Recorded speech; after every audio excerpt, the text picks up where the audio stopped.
She did not cry, she did not scream. She simply stood in the doorway of the suite she had paid for, in the hotel her company owned, on the anniversary of the marriage she had built. And she felt nothing. Or rather, she felt everything so deeply that it arranged itself into something that looked exactly like nothing. Her name was Vera Solano, and she was done. The man in the bed with the woman who was not his wife was Marcus Solano, her husband of 11 years, decorated defense contractor, the man photographed shaking hands with senators, the man whose face appeared on the cover of Forbes under the headline, "The Architect of American Security." And he was handsome in the way that weapons are handsome, clean lines, deliberate design, built entirely for impact. The woman beside him had the kind of beauty that men mistake for loyalty. Long, dark hair fanned across the pillow, a dress pooled on the floor that probably cost more than most people's monthly rent. Her name, Vera would later learn, was Danya Rue, a junior strategist at Marcus's firm, 29 years old, ambitious in all the wrong directions. Vera stood in the doorway for exactly 4 seconds. In those 4 seconds, she did not think about love. She thought about a filing cabinet in the basement of a building in Zurich that only she had the biometric code to access. She thought about 47 server clusters distributed across 11 countries. These all of them routing through a single admin account with a password only she had ever set.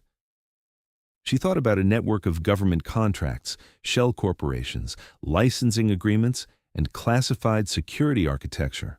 All of it, every brick, every beam, every foundation stone, built by her hands, signed in his name. Because that was the deal they had made 11 years ago when Marcus had looked her in the eye and said, "You're too good to be in front of the camera, Vera. You're the engine. I'm the face." She had believed him. She had loved him. She had built him an empire. In the 5th second, she stepped back from the doorway and gently, quietly closed the door. She did not slam it. She did not want him to know she had been there. Not yet. Not until she was ready. The elevator ride down was 32 floors. Vera spent them doing arithmetic. Not emotional arithmetic. The cold, clean kind. Assets, access, leverage. She had a mind that had been trained by the United States Special Operations Command to assess threats and neutralize them with minimum visibility and maximum permanence. She had spent 8 years in covert operations before she left the military. 8 years moving through shadows, dismantling networks that took decades to build, doing it all in ways that looked from the outside like nothing had happened at all. Marcus had always said that was her greatest gift. He had no idea how right he was. When she stepped out of the elevator into the marble lobby, her phone was already in her hand. She sent one text, 4 words, to a number not saved in her contacts but memorized like everything important, only in her mind. The text read, "It's time. Begin sequencing." She slipped the phone into her coat pocket, smiled at the concierge, walked out into the night. Stay with her. Because what happens next is not a breakdown, it is a construction. Vera did not go home that night. She went to the building that Marcus believed was a private data center she managed on behalf of their firm. He had been to the lobby once, years ago, and had said it looked boring. He was right. The lobby was designed to look boring. The 6 subterranean floors beneath it were not. She used her palm to unlock the elevator. Descended. Sat down at a workstation in a room that hummed with servers and smelled faintly of recycled air and cold metal. She pulled up a system she had spent 4 years building in secret. She had named it internally, never on paper, never in any file, Meridian. It was the backbone of everything Marcus called his empire. The licensing architecture for the Vantage defense platform, the encrypted routing system for their government contracts, the identity authentication layer for every classified clearance account affiliated with Solano Strategic Group. It was his name on the company, but it was her fingerprints on every wall. She opened the first panel and stared at it for a long moment. Then she typed 4 characters into a command line. Not a dramatic sequence, not a Hollywood montage, just 4 characters that initiated a cascade she had designed 2 years ago, on a night when she had first begun to suspect that the man she loved was not who she had chosen to believe he was. She had hoped she would never use it. She was glad now that she had built it anyway. The first thing to go was the government clearance portal. Marcus accessed it every morning to check on the status of 3 pending contracts worth a combined $800 million. At 11:47 p.m., his biometric profile was quietly flagged for security review in a way that looked like routine protocol. His access would not be suspended. It would simply fail to authenticate every time, for reasons that, to any observer, would look like a technical glitch. The second thing was the licensing agreement for the Vantage platform. Solano's strategic group had sublicensed the platform's core architecture to 14 defense contractors across 3 continents. What those contractors did not know, what Marcus did not know, was that the actual intellectual property was registered under a holding company in Luxembourg called Viridian Solutions. Viridian Solutions was owned entirely by Vera. She had structured it that way in year 3 of their marriage, quietly, with the help of a corporate attorney who billed through a firm in Dublin and had never met Marcus Solano. At midnight, Vera sent Viridian's legal team a single instruction: initiate sub-license review for all active agreements. The review would be thorough, it would be slow, and it would, in the course of its thoroughness, reveal that Solano's strategic group had been sublicensing intellectual property it did not technically own. The third thing she did was personal. She revoked Marcus's administrative access to the Meridian system. Not all at once, that would be noticed immediately. She reduced it by permissions, layer by layer, in the way that a tide retreats from a beach, slowly, quietly. By the time he noticed, there would be nothing left to stand on. She worked until 4 in the morning.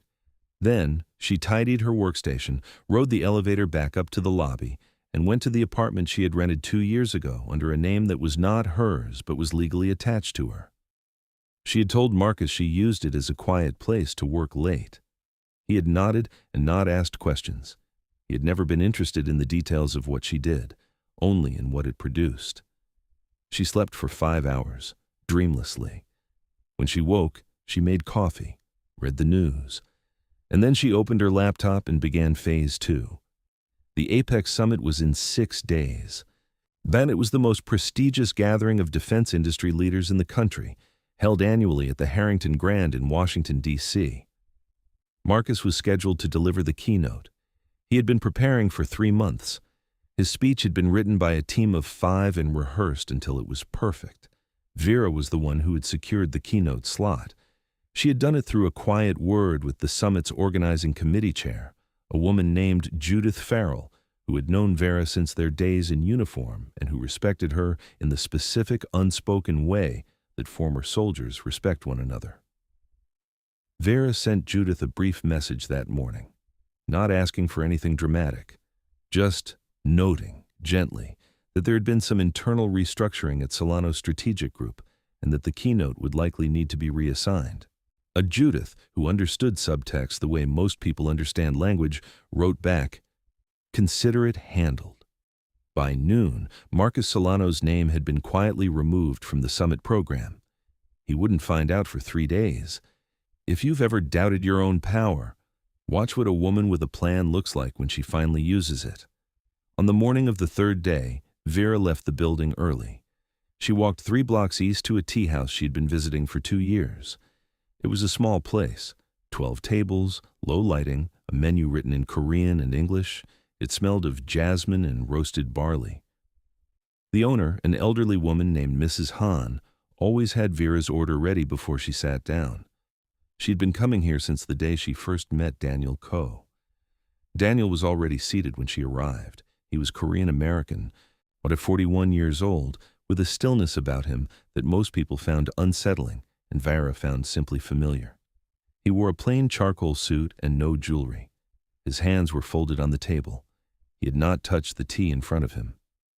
He rose when she entered, not because of social convention, because she was the only person in any room he had ever genuinely stood up for. "You look well," he said. "I look tired," she said. "Same thing for you." She sat. He sat. She wrapped both hands around her cup. Most people who dealt with Daniel Coe knew him as the head of the Coe Syndicate, an organization that, depending on who you asked, was a private security conglomerate, a financial intelligence network, or something that had no clean name in polite company.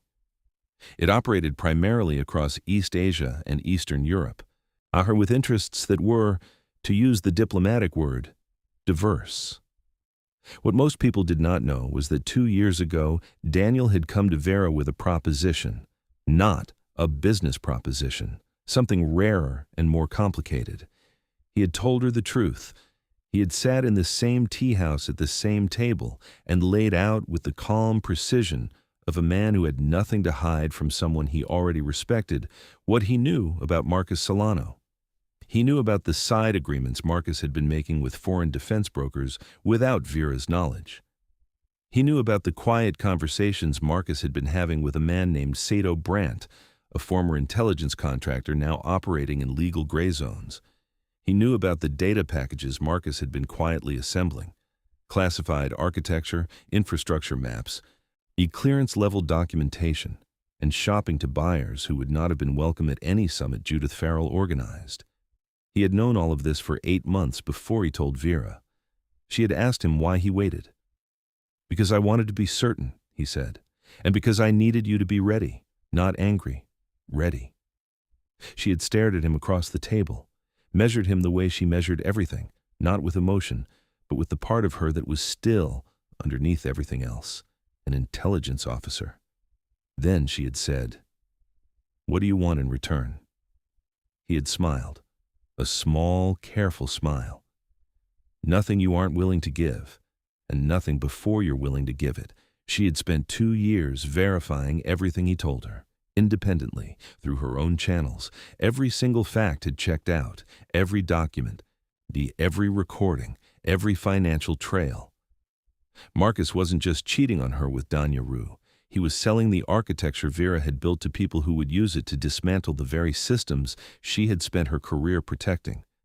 She had built him a weapon, and he was selling it to enemies she had once bled to stop.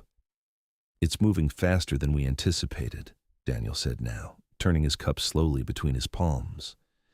"Brandt made contact with a third party last week. If the transfer happens before your filing is complete, it won't," Vera said. He looked at her, waiting. The security review on the licensing agreements triggers an automatic IP freeze. Viridian's legal team files the injunction Thursday morning. By the time anyone in Marcus's network understands what's happening, the window will be closed. Daniel nodded slowly. "And the summit?" "Handled." He was quiet for a moment. Then, "You should know, he noticed the authentication failures. His tech team told him it was a server issue. Of course they did, because it looks exactly like a server issue." Another small pause. Outside, a bus rolled past. The tea house was warm and quiet and smelled of something that had nothing to do with the world they were describing. Vera. His voice was different when he said her name. It always had been. Not softer exactly. More deliberate, like he was setting something down carefully. "After this is finished, what do you want?" She looked at him for a long time. "I want to run something that's actually mine," she said. "No proxy, no frontman, no husband who gets the byline while I do the architecture." Daniel said nothing. He simply reached into the breast pocket of his jacket and placed a single key card on the table. Black matte, no logo, no text. "The Eastern accounts," he said, "audited and ready. The board voted last month, unanimously." She looked at the key card, then at him. "You already knew I'd say yes. I knew you'd be ready," he said. "Which is different." She picked up the card, slid it into her pocket, picked up her tea. They did not shake hands. They didn't need to. This was a language they shared that did not require translation.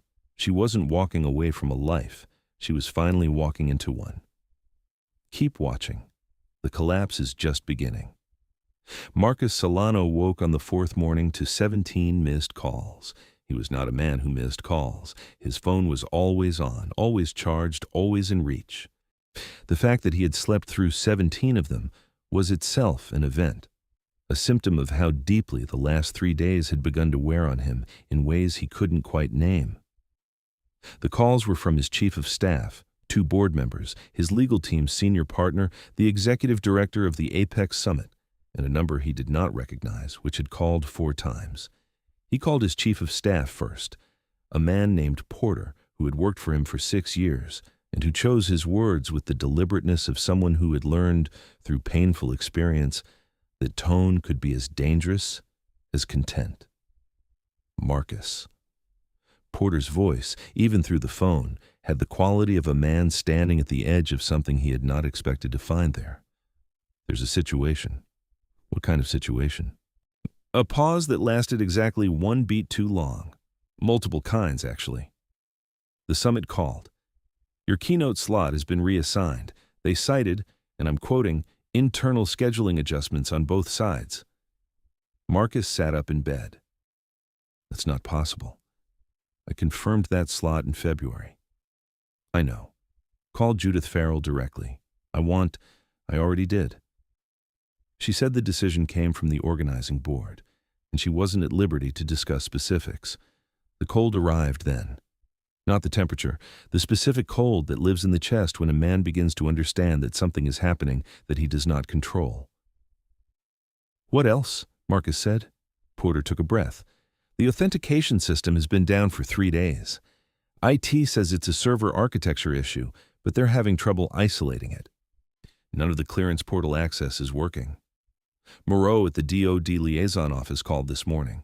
Apparently, they've been trying to reach someone with admin credentials for 48 hours and can't get through. 48 hours? Why am I only hearing about this now? A pause. You were indisposed, sir. And the team believed it was a technical matter that would resolve itself. Marcus pressed 2 fingers to his temple. And the licensing review? What is that? I got a letter from something called Viridian Solutions. Yes, that's the 3rd item. Our legal team is looking into it. Viridian Solutions holds the underlying IP registration for the Vantage platform architecture. They've initiated a sub-license review across all active agreements.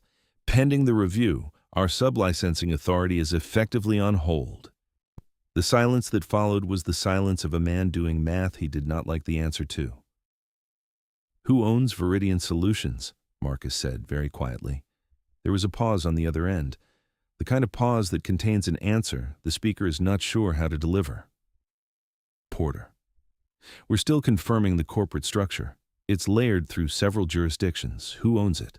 The longest pause yet. Based on what we've been able to access so far, it appears to be registered to an individual operating under a legal alias. Our team is working to identify. Marcus hung up. He sat for a moment on the edge of the bed in the pale morning light of a hotel suite that was no longer the Harrington. He had moved to a different property 2 days ago, for reasons he'd told himself were practical. He looked at his hands. His hands, which had shaken the hands of generals and senators. His hands, which had signed contracts and accepted plaques and been photographed cutting ribbons. His hands, which had never once written a single line of the code that built any of it. He called his private investigator next, a man named Graves, who had an office in Arlington and a discretion that bordered on the supernatural. Marcus had used him twice before, once, quietly, to confirm a business partner's loyalty, and once, more quietly still, to ensure a certain conversation was not being recorded. I need you to look into something, Marcus said. Viridian Solutions, registered in Luxembourg. And I need you to find out where my wife has been for the last 4 days. Graves said he would call back by evening. He called back in 3 hours. His voice, when he called, he had an edge Marcus had not heard from him before. Not alarm. Graves was not a man who alarmed easily, but something adjacent to it, something that sounded, underneath the professional delivery, faintly like awe. Viridian Solutions, Graves said. Registered in Luxembourg, 2021. Sole shareholder, a holding entity in Dublin called Solaris Capital. Solaris Capital is wholly owned by an individual named Vera Castellan. Castellan is a legal alias, cleared through the Swiss consulate in 2019, attached to your wife's biometric profile. The room was very quiet. "She set this up in 2019, Marcus said. It was not a question. 3 years before the Vantage platform went to market, Graves said. She's held the underlying IP the entire time. Every sublicense agreement your firm has ever issued has been operating on her authorization. Which means none of it belongs to me." Marcus's voice was the voice of someone watching a building they were standing inside begin to fall. "There's more," Graves said. Marcus closed his eyes. "The Meridian system, the one your tech team's been trying to diagnose for 3 days. Our contact at the DoD flagged something in the security review logs. The system wasn't malfunctioning. The permissions were being methodically reduced, systematically, from the inside, by someone with full admin access. Vera, we believe so. Can we stop it?" A pause. "Sir, if she designed the system, and from what we can see, she designed all of it, then the question isn't whether you can stop it. The question is whether there's anything left to stop. And the answer to that," Graves said quietly, "appears to be no." Marcus stood up. He walked to the window. 11 floors below, the city moved. Taxis and suits and tourists with cameras, all of it indifferent, all of it continuing without him. He had one more call to make. He called Sado Brandt. The line rang 4 times. Then it went to voicemail. This had never happened before. Brandt always answered. He called again. Voicemail. He sent a message. No reply. He would later learn, much later, too late for it to matter, that Sado Brandt had been arrested that morning by federal agents at Dulles International Airport. The charges were related to the unauthorized acquisition and attempted transfer of classified military software architecture. The arrest had been triggered by an anonymous tip filed through a highly specific federal reporting channel, one that required intimate knowledge of the relevant classified systems to navigate successfully. The tip had been filed 72 hours earlier. The same morning, Vera had sent her 4-word text. "This is what calculated grace looks like. Not anger. Architecture. Don't go anywhere. The finale is everything. The Obsidian Summit was not the Apex Summit. The Apex Summit was for the defense industry's public face, the press, the optics, the keynote speeches that would be clipped and posted and circulated as proof of leadership. The Obsidian Summit was for the people who didn't need anyone to know they were there. It was held annually in a private estate outside Georgetown. No press, no cameras, no name badges. Why, attendees received physical invitations on black card stock, hand-delivered. The list had fewer than 60 names. It included the directors of 3 intelligence agencies, the principals of several sovereign wealth funds, 2 former heads of state, and the individuals who made decisions that other decisions depended on. Vera had attended for the first time 4 years ago as Marcus's wife. She had spent the evening being underestimated. She had used the time to memorize every face in the room. This year, she arrived alone. She wore midnight blue, not black, which read as absence, but the deep specific blue that reads as depth. Her hair was back. Her only jewelry was a single architectural ring on her right hand, platinum, that she had bought for herself on a Tuesday 3 years ago, and that Marcus had never noticed. She moved through the room quietly. She was good at moving quietly. She had been doing it for 20 years in one form or another, and the skill she had found transferred cleanly from operations to ballrooms. People noticed her differently than they had 4 years ago. Not because she had changed anything visible about herself, because she carried nothing apologetic in her posture anymore. There was no performance of smallness, no careful management of how much space she occupied so that the man beside her could occupy more. There was no man beside her. Daniel arrived 40 minutes after she did. They exchanged no public acknowledgement beyond a nod, the nod of 2 people who have worked with each other long enough that words are redundant in most registers. At 9:15, the summit's host, a woman named Alara Voss, who ran a multinational risk architecture firm and wore her authority like a second skin, called the room to order with the quiet precision of someone who did not need to raise her voice to be heard. "This year," Alara said, "we welcome a new principal to our Eastern Accounts Consortium. You may know her work, though you may not have known it was hers. That changes tonight. The room turned. Vera stood still in the center of it. Vera Solano, Alara said, has for the past 11 years been the architect of the Vantage security platform, the Meridian authentication system, and the classified infrastructure framework currently deployed across 32 federal facilities. She is the founder and sole principal of Viridian Solutions and Solaris Capital. She has been, and I think she will forgive the precision, the actual intelligence behind an empire that bore someone else's name. A pause. That arrangement is now concluded. Effective this week, she assumes principal authority over the Eastern Accounts Consortium with full sovereign decision rights. She is not anyone's deputy. She is not anyone's wife. She is exactly what she has always been. Alara looked at Vera directly. Welcome to the room you built. It was not a standing ovation kind of room. These were not standing ovation kinds of people, but the silence that followed had a quality to it, heavy and warm and specific, that in this company meant more than applause. Vera inclined her head once. Minimal. Correct. She did not smile. She didn't need to.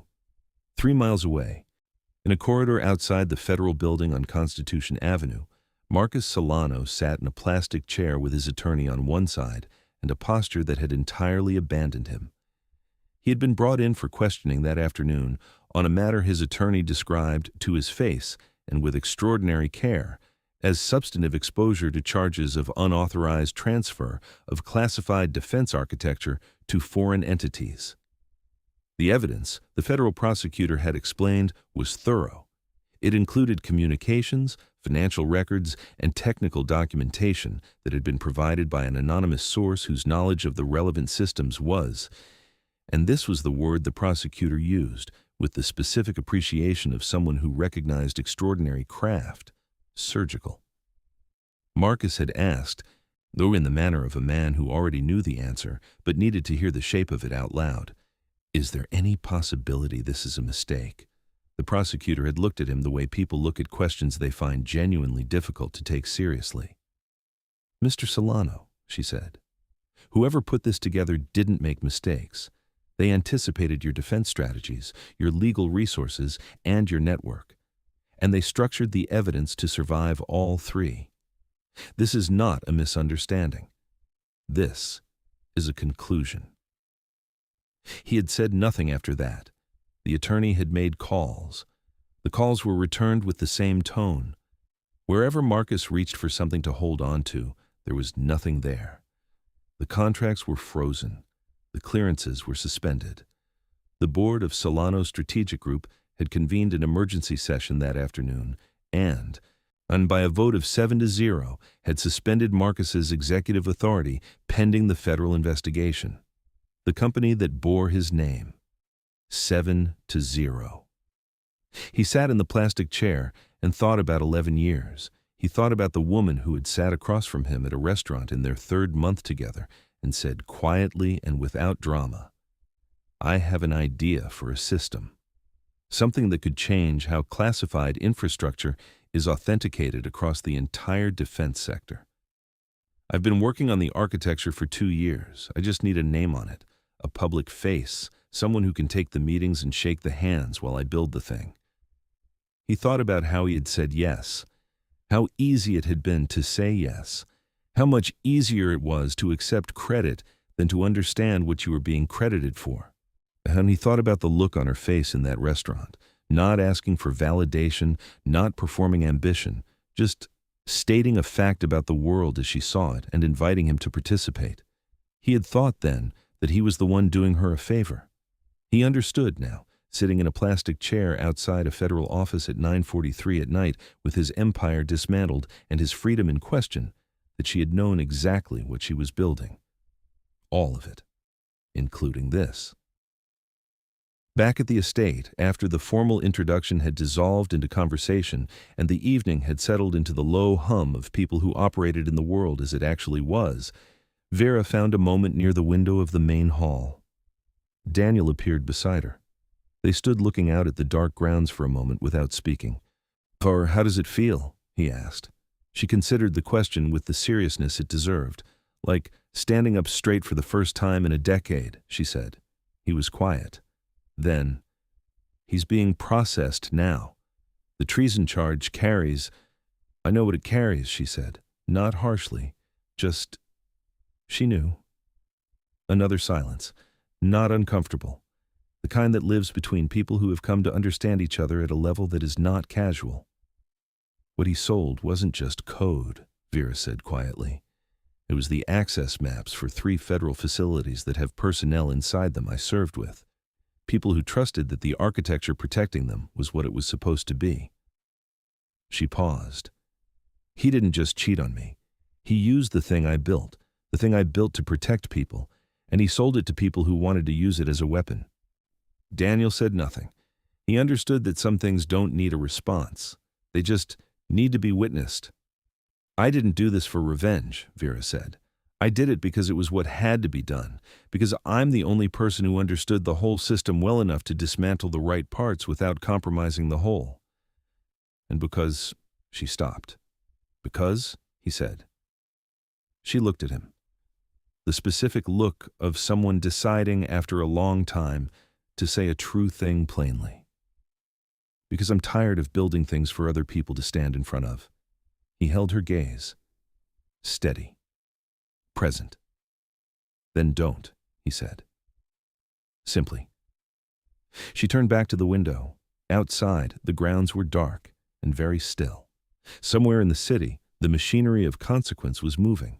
Federal charges being filed, assets being frozen, a name being removed from letterheads and plaques and the covers of magazines that would now need to run corrections. In here, the woman who had built all of it stood at a window and breathed. She had not burned it down in rage.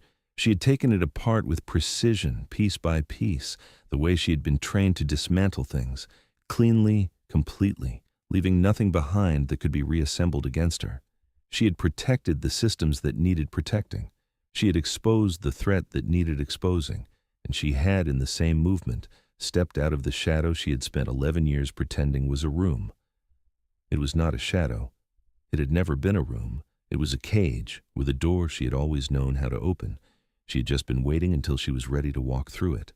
The next morning, Vera was in her office by 7, not the data center, not the borrowed apartment.